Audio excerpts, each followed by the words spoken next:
मुंबई में होने वाले बीएमसी चुनाव से ठीक पहले सियासत में बड़ा उलटफेर। महायुति से लड़ रही विपक्षी पार्टियों के बीच अब एक नया समीकरण तैयार हो गया है। शरद पवार की पार्टी ने उद्धव ठाकरे और राज ठाकरे दोनों के साथ आने का फैसला ले लिया है, लेकिन इसी फैसले ने कांग्रेस खेमे में मतभेद की नई लकीर खींच दी है। सवाल ये है कि क्या एमयूए टूट रहा है या नया महागठजोड़ आकार ले रहा है। तो दर्शकों, आइए आपके लिए लेकर आते हैं मुंबई नगर चुनाव की राजनीति में सबसे बड़ा मोड़। दर्शकों, आपको बता दें कि मुंबई भारत की आर्थिक राजधानी और बीएमसी चुनाव जहां राजनीति की हर चाल राष्ट्रीय असर छोड़ती है। इसी चुनाव से ठीक पहले विपक्षी खेमे में एक ऐसा फैसला आया है जिसने पूरे समीकरण बदल कर रख दिया है। एनसीपी शरद पवार गुट ने तय कर लिया है कि वह इस बार बीएमसी चुनाव में उद्धव ठाकरे और राज ठाकरे दोनों के साथ जाएगी, यानी एक तरफ शिवसेना यूबीटी, दूसरी तरफ मनसे और बीच में शरद पवार। एक नया तिकोना गठजोड़ तैयार। लेकिन इस फैसले की सबसे बड़ी चोट कांग्रेस के घर के भीतर महसूस की जा रही है। दरअसल कांग्रेस ने कुछ ही दिन पहले शरद पवार से मुलाकात की थी। संदेश साफ था, अगर महाविकास आघाड़ी को मजबूत रखना है तो मनसे को गठबंधन से बाहर रखना होगा, क्योंकि कांग्रेस का तर्क था राज ठाकरे और कांग्रेस की विचारधाराएं एक दूसरे के ठीक उलट है। लेकिन दर्शकों, हकीकत ये कि शरद पवार के नेताओं ने राज ठाकरे और उद्धव ठाकरे दोनों का हाथ थामने का फैसला कर लिया।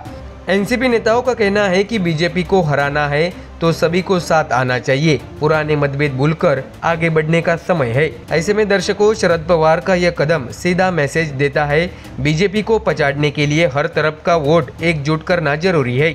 लेकिन यह रणनीति अब महाविकास आघाड़ी के भीतर गर्मी पैदा कर रही है।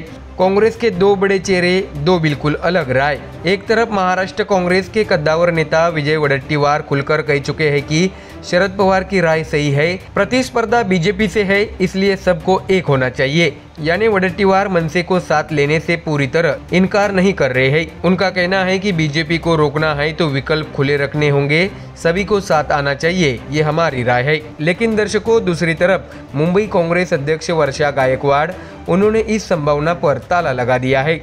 उनका कहना है कि मुंबई कांग्रेस ने फैसला ले लिया है, जो पार्टियां पहले कांग्रेस के खिलाफ खड़ी रही है उनके साथ चुनावी तालमेल बिल्कुल संभव नहीं। उनका ये भी कहना है कि हम लड़ने और टकराने वाली पार्टियों के साथ गठबंधन नहीं करेंगे, हमारे लिए वैचारिक स्पष्टता जरूरी है। यानी दर्शकों, कांग्रेस के भीतर ही दो आवाजें, एक व्यवहारिक राजनीति का रास्ता, दूसरी आदर्श और विचारधारा की दीवार।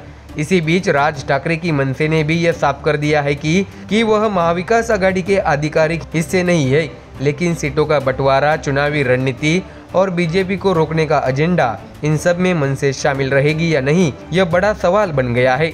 दर्शकों, जानकारी दी कि बीएमसी चुनाव सिर्फ राजनीतिक समीकरण का नहीं, मुंबई के स्थानीय मुद्दे, सड़कों, हेल्थ फंड्स, ट्रांसपेरेंसी, इनका भी चुनाव है। और यही वजह है कि हर पार्टी अपनी ताकत के हिसाब से ही सही पार्टनर ढूंढ रही है। ऐसे में दर्शकों, क्या शरद पवार का मास्टर स्ट्रोक विपक्ष को बड़ा बना देगा या कांग्रेस का अंतर्विरोध महाविकास आघाड़ी को भीतर ही भीतर कमजोर कर देगा? क्या मनसे का साथ वोट जोड़ देगा या हिंदुत्व वोटों में उल्टा कटाव करेगा? मुंबई का सबसे प्रतिष्ठित चुनाव अब बहुत दिलचस्प मोड़ पर है। ऐसे में दर्शकों, तो शरद पवार ने खेल का रुख बदल दिया है।